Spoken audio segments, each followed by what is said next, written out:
क्रूर घटना घटी। जिस प्रकार आतंकवादियों ने निर्दोष लोगों को उनका धर्म पूछ पूछ करके गोलियां मारी, ये क्रूरता की पराकाष्ठा थी। भारत को हिंसा की आग में झोंकने का ये सुविचारित प्रयास था। भारत में दंगे फैलाने की ये साजिश थी।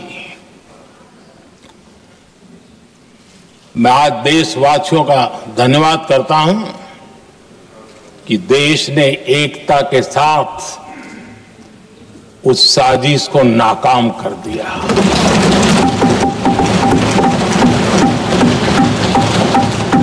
आदरणीय अध्यक्ष जी, 22 अप्रैल के बाद मैंने एक सार्वजनिक रूप से और विश्व को समझ में आए इसलिए कुछ अंग्रेजी में भी वाक्यों का प्रयोग किया था और मैंने कहा था कि हमारा संकल्प है, हम आतंकियों को मिट्टी में मिला देंगे।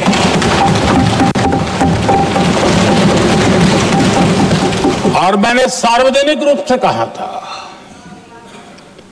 सजा उनके आकाओं को भी होगी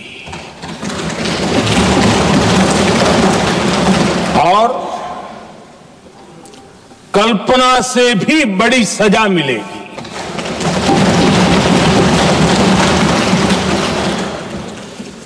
22 अप्रैल को मैं विदेश था, मैं तुरंत लौट के आया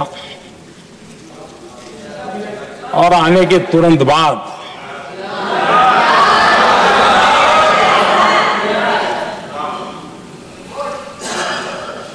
मैंने एक बैठक बुलाई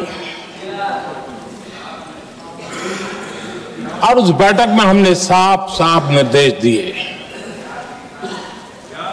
कि आतंकवाद को करारा जवाब देना होगा और ये हमारा राष्ट्रीय संकल्प है।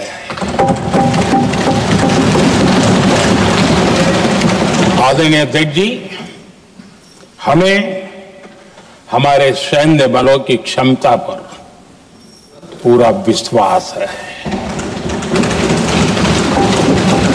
पूरा भरोसा है उनकी क्षमता पर, उनके सामर्थ्य पर, उनके साहस पर। सेना को कार्रवाई की खुली छूट दे दी गई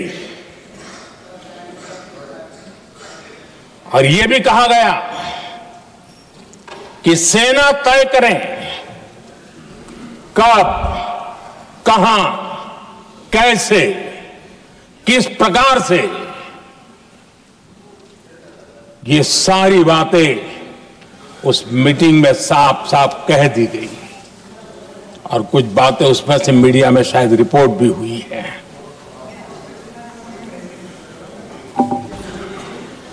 हमें गर्व है आतंकियों को वो सजा दी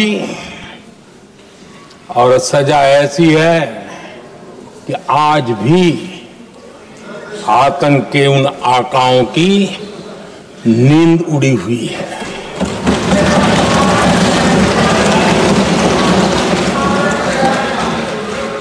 आदरणीय अध्यक्ष जी,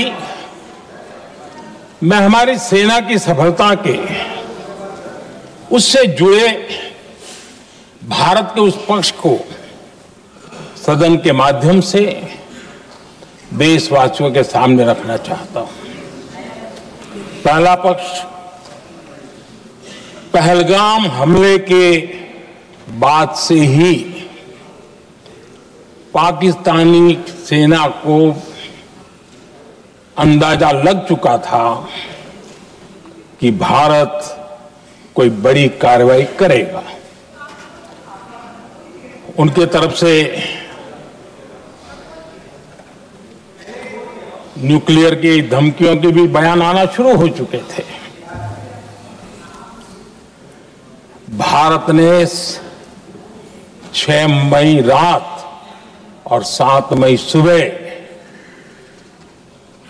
जैसा तय किया था वैसी कार्रवाई की और पाकिस्तान कुछ नहीं कर पाया। 22 मिनट में 22 अप्रैल का बदला निर्धारित लक्ष्य के साथ हमारी सेना ने ले लिया। दूसरा पक्ष, आदरणीय अध्यक्ष जी, पाकिस्तान के साथ हमारी लड़ाई तो कई बार हुई है, लेकिन ये पहली ऐसी भारत की रणनीति बनी कि जिसमें पहले जहां कभी नहीं गए थे वहां हम पहुंचे। पाकिस्तान के कोने कोने में आतंकी अड्डों को धुआं धुआं कर दिया गया।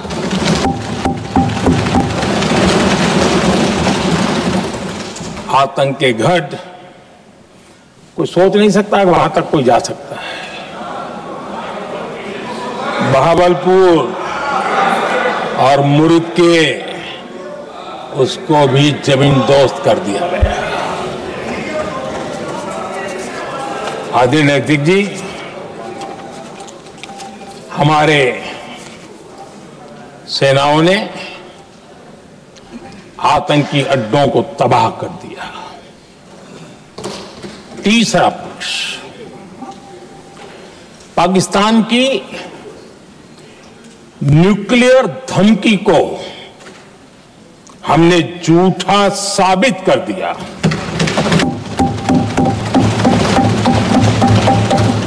भारत ने सिद्ध कर दिया कि न्यूक्लियर ब्लैकमेलिंग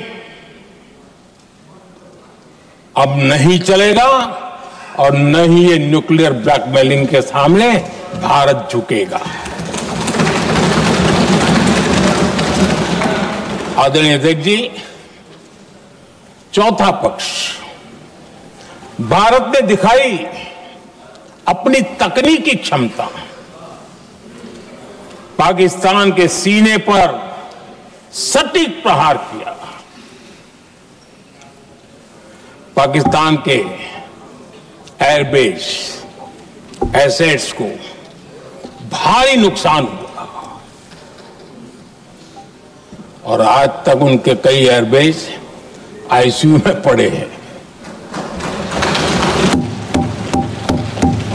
आज टेक्नोलॉजी आधारित युद्ध का युग है। ऑपरेशन सिंदूर इस महारत में भी सफल सिद्ध हुआ है।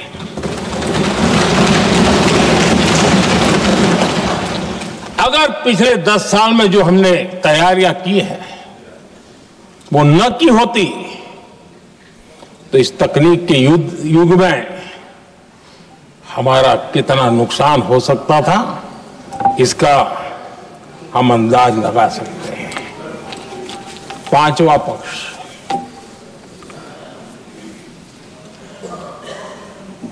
ऑपरेशन सिंदूर के दरमियान पहली बार हुआ जब आत्मनिर्भर भारत की ताकत को दुनिया ने पहचाना। Made in India drone, made in India missile ने पाकिस्तान के हथियारों की पोल खोल करके रख दी।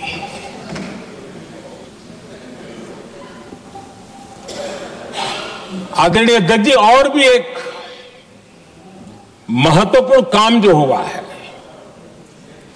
वैसे जब राजीव गांधी जी थे उस समय उनके जो एक डिफेंस का काम देखने वाले एमओएस थे, उन्होंने जब मैंने सीडीएस की घोषणा की तो वो बहुत प्रसन्न होकर के मुझे मिलने आए थे।